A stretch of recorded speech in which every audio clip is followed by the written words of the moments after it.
Hola, ¿cómo andan? Buenos días. Les habla nuevamente Bárbara Maistegui. Hoy vamos a empezar con el tema de membranas internas 2, en el cual vamos a ver los conceptos más importantes referentes al transporte vesicular. Como ustedes saben, todas las células deben alimentarse, deben comunicarse con el exterior y deben responder con rapidez frente a los cambios que sufre su entorno. Bien, para eso utilizan un complejo sistema de membranas internas que le van a permitir a la célula remodelar la membrana plasmática, recambiar las organelas, liberar sustancias al exterior celular y captar sus nutrientes. Para eso utilizan dos procesos fundamentales, el proceso de exocitosis y el proceso de endocitosis.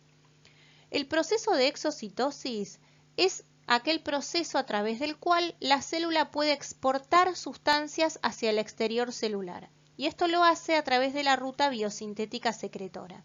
Y también es la vía por la cual se suministra a la membrana plasmática nuevas proteínas, carbohidratos y lípidos.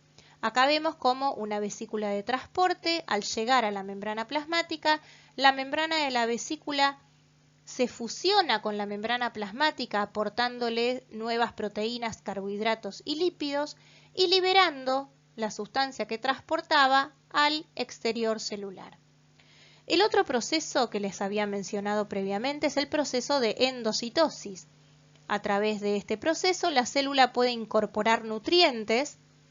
¿Sí? Acá vemos cómo esta célula comienza a incorporar nutrientes hacia su interior a través de la formación de una vesícula que se va a denominar endosoma, y de esta manera se van eliminando componentes de la membrana plasmática, ya que esa membrana plasmática ahora va a formar parte de la membrana de la vesícula. Bien, estos componentes pueden ser reciclados, o sea, pueden volver a la membrana plasmática, o pueden ser degradados gracias a la acción de los lisosomas. Bien, acá tenemos entonces todos los mecanismos a través de los cuales las proteínas podían desplazarse entre los compartimentos. Recuerden que en las clases de membranas internas 1 habíamos visto los transportes de tipo regulado y todos los transportes de tipo transmembrana, y nos quedaba pendiente todo lo referente a transporte vesicular, que justamente es lo que vamos a abordar en este tema de membranas internas 2. Bien, ¿qué tiene de particularidad este tipo de transporte? Bueno, este tipo de transporte se caracteriza porque se da entre compartimentos que son topológicamente equivalentes entre sí, incluso también con el exterior celular. De esta manera, las moléculas pueden pasar de un compartimento a otro muy fácilmente y lo hacen a través de vesículas. No es necesario acá que atraviesen ningún tipo de membrana, sino que las moléculas van a pasar de un compartimento a otro a través de vesículas. Estas vesículas, denominadas vesículas de transporte, son compartimentos rodeados por una membrana cuyo interior o lumen, ¿sí?, va a ser topológicamente equivalente al del exterior celular y al de todos los orgánulos de la vía secretora endocítica. Estas vesículas son heterogéneas, son de diferentes tamaños, pueden ser pequeñas y esféricas o también pueden ser voluminosas e irregulares. ¿Bien? Y van a transportar tantos componentes de membranas como también moléculas solubles. Estas vesículas surgen por gemación de un compartimento dador, como podemos ver en este caso, ¿sí?, que este compartimento dador puede ser, por ejemplo, el retículo endoplasmático. Esta vesícula entonces rodea a las moléculas que tiene que transportar, que se denominan carga, luego se separan por completo de ese compartimento dador, se forma la vesícula, la cual al llegar al compartimento destino o compartimento diana, que en este caso sería el complejo de Golgi, la membrana de esa vesícula se fusiona con la membrana del compartimento destino, liberando las moléculas que transportaba en su interior. Ahora bien, ¿cómo hacen esas vesículas para encontrar la membrana destino? ¿Cómo saben a dónde tienen que dirigirse? Bueno, para eso reciben la ayuda de los microtúbulos. Los microtúbulos son un componente del citoesqueleto, que ya vamos a ver más adelante cuando veamos citoesqueleto, que está presente en las células eucariotas y son unos filamentos largos, cilíndricos, que van a funcionar como una especie de autopistas, ¿sí? O de vías del tren por las cuales las vesículas van a poder llegar desde un compartimento a otro, ¿sí? Estas vesículas no contactan directamente sobre el microtúbulo, sino que lo hacen a través de las proteínas motoras. Acá vemos, por ejemplo, cómo en los axones de las células nerviosas están presentes estos microtúbulos, que son estas líneas verdes, que permiten el desplazamiento de las vesículas, que en este caso van a estar cargadas de neurotransmisores, ¿sí? Y les sirven como guías, como les dije previamente, serían como las vías del tren por las cuales estas vesículas pueden desplazarse. Estas vesículas hoy dijimos que no contactan directamente con el microtúbulo, sino que lo hacen a través de numerosas proteínas. Acá tenemos la vesícula, hay un montón de proteínas accesorias que no importan los nombres, pero lo más importante es que el desplazamiento está a cargo de una proteína motora. ¿Sí? Las proteínas motoras asociadas a los microtúbulos son las dineínas y las quinesinas. Las dineínas, por lo general, realizan movimientos centrípetos, o sea, hacia el centro, serían estas vesículas celestes que se dirigen hacia allá, y las quinesinas son aquellas proteínas motoras que realizan movimientos centrífugos, o sea, son aquellas proteínas motoras que llevan las vesículas cargadas de neurotransmisores hasta la terminal axónica. Dentro del transporte vesicular, entonces, las vesículas pueden tomar diferentes rutas. Está la ruta biosintética secretora, que es la que está representada por las flechas rojas, en las cuales las vesículas se van a desplazar desde el retículo endoplasmático hasta el complejo de Golgi, y desde el Golgi pueden ir o a los lisosomas o al exterior celular. Está luego la ruta endocítica, que es aquella representada por las flechas verdes, en las cuales las vesículas se van a incorporar desde el exterior celular, formando primero los endosomas y luego llegando a los lisosomas.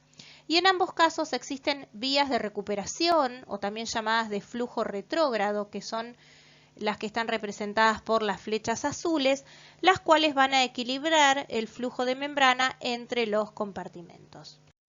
Acá podemos ver entonces cuáles son los compartimentos intracelulares que están involucrados en estas diferentes rutas o diferentes vías que les mencioné previamente.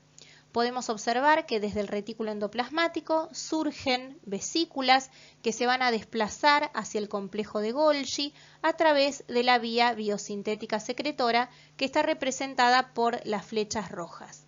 Las vesículas desde el complejo de Golgi pueden dirigirse hacia la membrana plasmática, en donde pueden liberar su contenido al exterior celular a través del proceso de exocitosis, o bien pueden dirigirse hacia el lisosoma. Las flechas verdes están representando a la vía o ruta endocítica.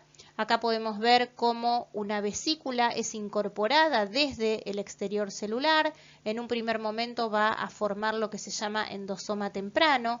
Este luego va a madurar en un endosoma tardío y finalmente va a constituir un lisosoma. Fíjense que en cada uno de estos pasos vamos a tener representada la vía de recuperación a través de una flecha celeste, ¿sí? Estas vías son muy importantes ya que van a permitir equilibrar el flujo de membrana entre los compartimentos.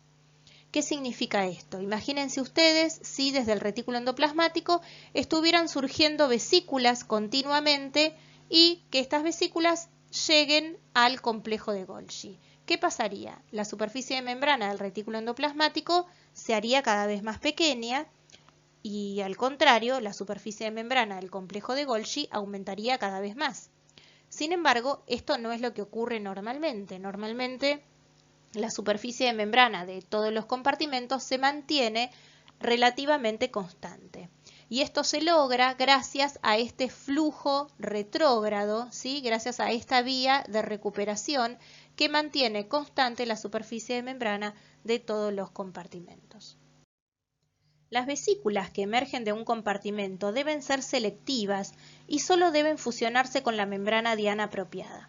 Para ello es fundamental la naturaleza de la membrana, así como también las diferentes cubiertas que van a rodear a estas vesículas. Existe una secuencia de eventos que van a definir este transporte vesicular. En primer lugar, va a ocurrir una clasificación de los componentes que se van a transportar, ¿sí?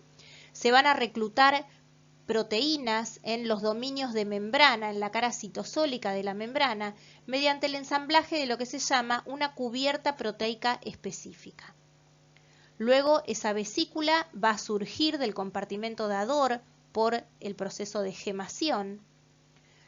Una vez que la vesícula está formada, se va a perder la cubierta proteica, se va a trasladar hacia el compartimento destino, donde se va a anclar a su membrana y se va a fusionar la membrana de la vesícula con la membrana del compartimento destino, liberando de esta manera la carga. Por último, como dijimos hoy, va a existir una recuperación por flujo retrógrado de los componentes esenciales de la membrana del compartimento dador.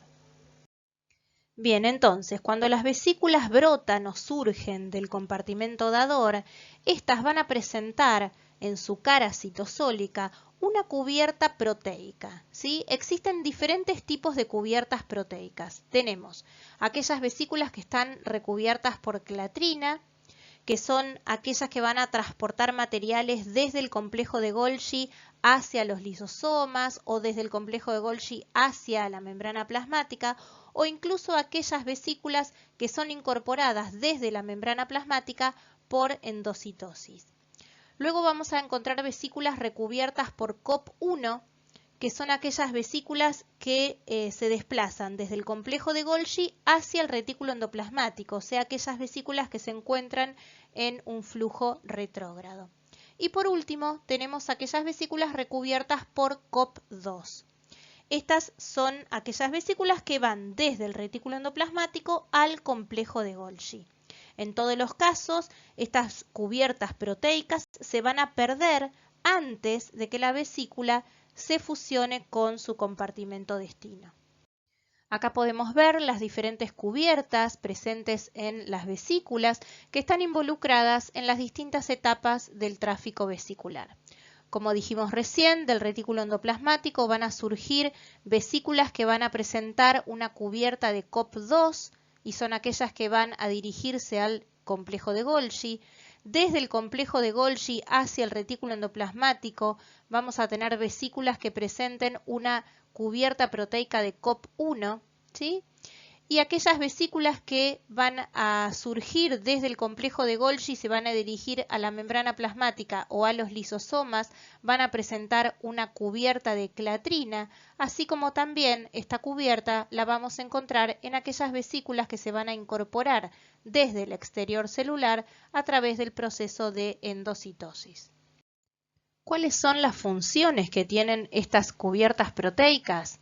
Bueno, una de sus funciones es la selección de las moléculas que van a transportar, ¿sí?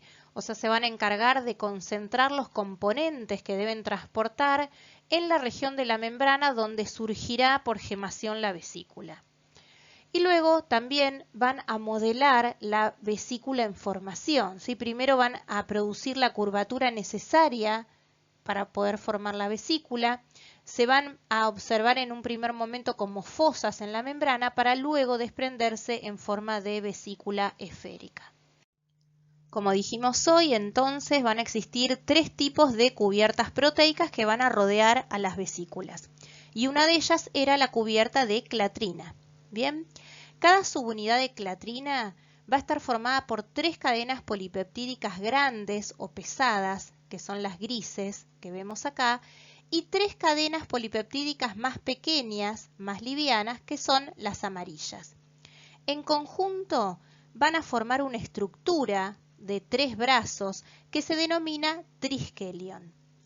Cada una de estas estructuras se van a ensamblar, ¿sí? Acá las podemos ver en diferente color, tenemos un triskelion verde, uno amarillo y uno rojo, y vemos cómo se van ensamblando unos con otros para formar una red de hexágonos y pentágonos similares a lo que sería una canasta, ¿sí? Como una jaula. Son como jaulas poliédricas que van a rodear a la vesícula. Entre esta cubierta de clatrina externa y la membrana de la vesícula van a existir a su vez proteínas adaptadoras, que son las que se van a unir a los receptores transmembrana que van a reclutar a las moléculas carga que se quieren transportar. Acá vamos a ver con más detalle cómo es el ensamblaje de esa cubierta de clatrina y de sus proteínas adaptadoras. En un primer momento ocurre lo que se denomina selección de la carga. Bien, acá en la membrana del compartimento vamos a encontrar receptores que van a ser específicos y se van a unir a las moléculas carga, o sea, las moléculas que se desean transportar. Por otro lado, estos receptores van a unirse a unas proteínas que se llaman proteínas adaptadoras, que son estas verdes más claritas y que van a constituir la cara interna de esa cubierta de clatrina.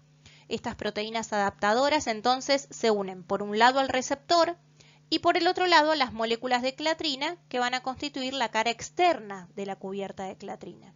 Bien, en un primer momento se va a producir lo que se llama curvatura de la membrana que va a conducir a la formación de una yema revestida.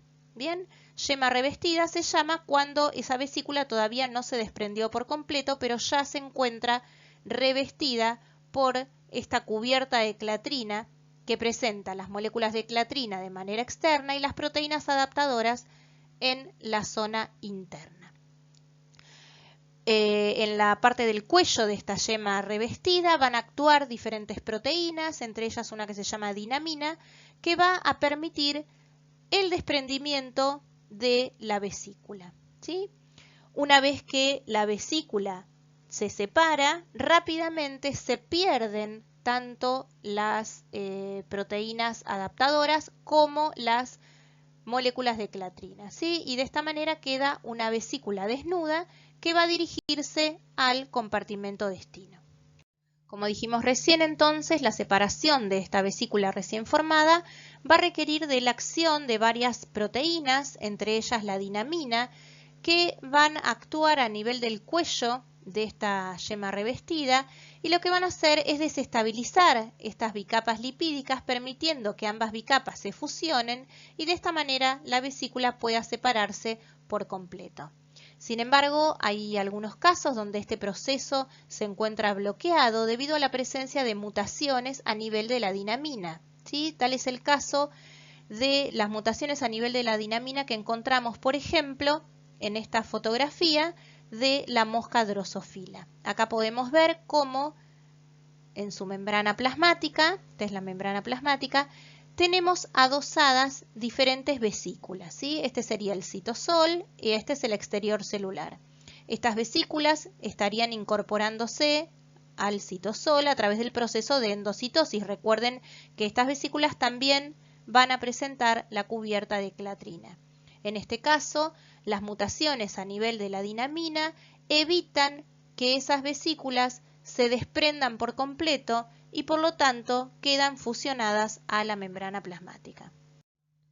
Ahora bien, ¿cómo se controla el ensamblaje de las diferentes cubiertas proteicas? Existen dos mecanismos. Uno es a partir de la presencia del fosfatidilinositol y los fosfoinosítidos que actúan como marcadores de la identidad de los diferentes compartimentos. Y otro es a través de la acción de las GTPasas de reclutamiento.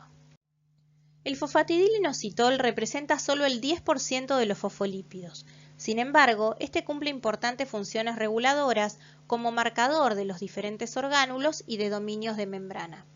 Acá tenemos al fosfatidilinositol que, como cualquier fosfolípido, va a estar formado por una molécula de glicerol que va a estar unida en su carbono 1 y en su carbono 2 a dos ácidos grasos, un ácido graso saturado y un ácido graso insaturado. El carbono 3 está unido a un grupo fosfato y ese grupo fosfato está unido a su vez a un grupo polar, que en este caso es el inositol, ¿sí? Acá tenemos al fosfatidilinositol de manera esquemática. Bien, ese fosfatidilinositol tiene la capacidad de fosforilarse a nivel de los oxidrilos libres que presenta la molécula del inositol. Y de esta manera se van a formar los fosfoinosítidos. Por ejemplo, acá tenemos al fosfoinosítido fosfatidilinositol 3,4-bifosfato. ¿Qué significa esto? Que tenemos un fosfatidilinositol que en el carbono 3 y en el carbono 4 del inositol va a presentar un grupo fosfato unido en cada uno de ellos. Bien, estos fosfoinosítidos, si ustedes ven, tienen la capacidad de interconvertirse unos con otros gracias a la acción de dos enzimas, las quinasas y las fosfatasas. Las quinasas son aquellas enzimas que van a fosforilar a su sustrato, o sea que van a agregar grupo fosfato. Y las fosfatasas, en cambio, son aquellas que van a eliminar los grupos fosfato. En los diferentes orgánulos de la vía secretora y endocítica hay diferentes tipos de quinasas y de fosfatasas, y eso permite que la concentración de los fosfoinosítidos varíe entre los orgánulos y defina dominios de membrana especializados. Estos fosfoinosítidos, que se van a encontrar en un compartimento determinado, van a ser reconocidos por proteínas específicas que se van a reclutar en esa membrana y van a formar finalmente las cubiertas proteicas de las vesículas. Acá podemos ver entonces cómo los distintos fosfoinosítidos se distribuyen y se localizan específicamente en determinadas organelas y en determinados dominios de membrana. ¿Sí? La localización de estos fosfoinosítidos va a permitir, por ejemplo, en este caso, que se recluten unas proteínas adaptadoras específicas que permitan, por ejemplo, en este caso, incorporar una vesícula a través del proceso de endocitosis. Otro de los mecanismos que va a controlar el ensamblaje de las distintas cubiertas es la acción de las GTPasas de reclutamiento. Existen distintos tipos de GTPasas de reclutamiento. Tenemos a SAR1, que es la que actúa principalmente en el ensamblaje de la cubierta de COP2. Y también está la proteína ARF, que es la que participa en el ensamblaje de las cubiertas de COP1 y de clatrina. ¿Sí? Recuerden que esta cubierta de COP2 se va a encontrar en aquellas vesículas que van a salir desde el retículo endoplasmático y se van a dirigir al complejo de Golgi. SAR1 por lo general se encuentra en el citosol unida a GDP y por lo tanto va a estar en un estado inactivo. Bien. Esta SAR1 se va a unir a SAR1-GEF que se encuentra en la membrana del retículo endoplasmático. Recuerden que GEF era el factor intercambiador de nucleótidos de guanina y por lo tanto lo que va a generar es que se libere el GDP y que se incorpore un GTP. De esta manera SAR1 ahora va a quedar unida a GTP y por lo tanto se va a activar. Esto va a generar en SAR1 un cambio conformacional que va a exponer una hélice anfipática, que en su estado inactivo estaba oculta, ¿sí? Es esta que vemos acá. Cuando se activa al unirse a GTP, esa hélice anfipática es como que se libera y le va a permitir insertarse en la cara citosólica de la membrana del retículo endoplasmático. Aquí es donde comienza además la deformación de la membrana para el inicio de la vesícula. SAR1 GTP se va a unir a las proteínas adaptadoras de la cubierta de COP2. Estas proteínas adaptadoras que van a formar la cara interna de esa cubierta de COP2 se llaman SEC23 y SEC24. SEC23 es la que se va a unir a SAR1. Y SEC24 se va a unir al receptor que va a presentar unida la molécula a transportar, o sea, la carga. Bien. Recuerden que en toda cubierta teníamos una cara interna dada por esas proteínas adaptadoras y luego tenemos a la cara externa, ¿sí? Que va a estar formada por dos proteínas que son la SEC13 y la SEC31. Bien. Estas van a disponerse en forma de mallas simétricas, semejante a lo que veíamos con la cubierta de clatrina. Por lo tanto, son 4 las subunidades que van a formar la cubierta de COP2. 2 de ellas van a formar la cara interna y otras 2 van a formar la cara externa. ¿Sí? Bien, ¿qué pasa con esta cubierta? Recuerden que cuando veíamos en la cubierta de clatrina, ni bien se formaba la vesícula, esa cubierta, digamos, era como que se desprendía, desaparecía, ¿sí? Acá no ocurre lo mismo. En el caso de la cubierta de COP2, esta cubierta se va a perder, pero recién cuando la vesícula se fusione con su membrana diana, ¿sí? Para aclararles nada más, la cubierta de COP1 es muy semejante a la cubierta de COP2, nada más que va a estar formada por 7 unidades en vez de 4. Ahora bien, ¿cómo se asegura el flujo ordenado del tráfico vesicular? Las vesículas deben reconocer la membrana diana correcta y para ello cuentan con marcadores de superficie en sus membranas que las van a identificar según su origen y según la carga que transportan. A su vez, estas membranas diana van a presentar receptores complementarios que reconocerán a esos marcadores. Existen dos etapas de reconocimiento. Por un lado tenemos a las proteínas Rab y a los efectores de Rab que van a dirigir la vesícula a puntos específicos de la membrana diana correcta. Y por otro lado tenemos a las proteínas SNER que van a mediar la fusión de ambas membranas. Las proteínas Rab son GTPasas, ¿sí? Cada proteína Rab se va a asociar y va a estar presente, como ven en esta tabla, en la membrana de uno o de más orgánulos. Bien, y esta distribución altamente específica hace que las proteínas Rab sean marcadores ideales para identificar cada tipo de membrana y poder dirigir de esta manera el tráfico vesicular entre ellas. Al igual que las otras GTPasas, estas proteínas se pueden encontrar en el citosol o pueden estar unidas en las membranas. Cuando se encuentran unidas a GDP, ¿sí? Es cuando se encuentran inactivas y están solubles en el citosol. En cambio, cuando están unidas estas Rab a GTP, en este estado se van a encontrar activas y por lo general las encontramos asociadas a la membrana de alguna organela o vesícula. Bien, acá vemos entonces cómo se produce el anclaje de una vesícula al compartimento destino, guiada por las proteínas Rab GTPasas y por las proteínas SNER. ¿Sí? Acá tenemos la vesícula, entonces, que se va a dirigir al compartimento destino. Bien. En la membrana de esa vesícula vamos a encontrar estas GTPasas, que son las proteínas Rab unidas a GTP. Recuerdan que, como dijimos recién, cuando las Rab estaban unidas a GTP se encontraban activas y por lo general las veíamos en las membranas de los compartimentos o en las membranas de las vesículas, como en este caso, ¿sí? Esta Rab GTP va a interaccionar con otra proteína, que es esta verde que tenemos acá, que se llama efector de Rab. Los efectores de Rab son proteínas que se encuentran en las membranas de los compartimentos blancos, ¿sí? O los compartimentos diana.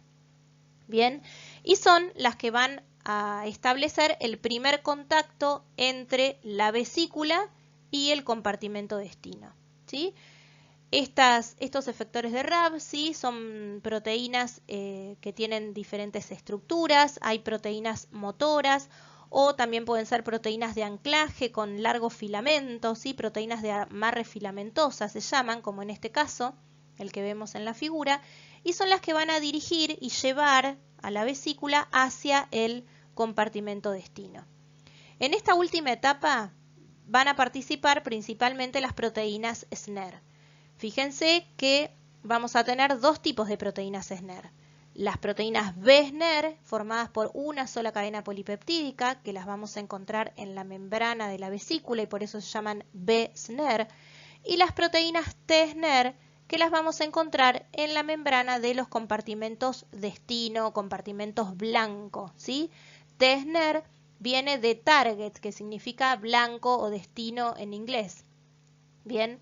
Estas proteínas SNER, tanto la B-SNER como la T-SNER, se van a entrelazar, ¿sí? Anclando la vesícula a la membrana del compartimento destino y permitiendo la fusión de ambas membranas, que como resultado final vamos a tener acá la liberación de la carga en el interior del compartimento destino, ¿sí? Durante el anclaje y la fusión de esta vesícula va a participar además una proteína Rab-GAP. Esta proteína va a inducir la hidrólisis de GTP en GDP y por lo tanto la proteína Rab que se encontraba unida a GTP ahora se va a encontrar unida a GDP y eso hace que se disocie de la membrana y que vuelva al citosol como RAB-GDP, donde va a permanecer soluble e inactiva. Como dijimos recién, entonces, las proteínas SNER son muy importantes debido a que ellas van a mediar la fusión entre la membrana de la vesícula y la membrana del compartimento destino. Recuerden que las BSNER se encontraban en la membrana de esta vesícula y que cuando llegaba al compartimento destino se iba a unir a una T-SNER que era complementaria a ella, ¿sí? Esta unión es muy específica y es lo que permite que las vesículas se dirijan a un determinado compartimento. Por ejemplo, en este caso, esta vesícula se va a dirigir al compartimento 1 y no al compartimento 2, debido a que en el compartimento 2 vamos a tener a estas proteínas T-SNER que van a ser complementarias, pero a este tipo de proteínas B-SNER y no a este que encontramos acá. Bien. Esta especificidad es la que permite que las vesículas lleguen al compartimento destino correcto.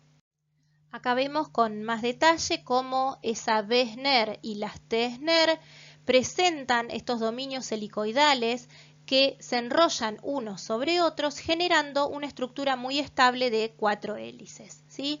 Esto permite que las dos membranas, tanto la membrana de la vesícula como la membrana del compartimento destino, comiencen a aproximarse.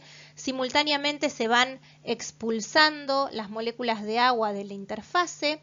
Luego comienzan a fluir los lípidos de las dos monocapas citosólicas, formando lo que se denomina tallo de conexión. Después contactan los lípidos de las dos monocapas no citosólicas, ¿sí? Que es el proceso que se llama hemifusión, y por último ocurre la fusión de ambas membranas.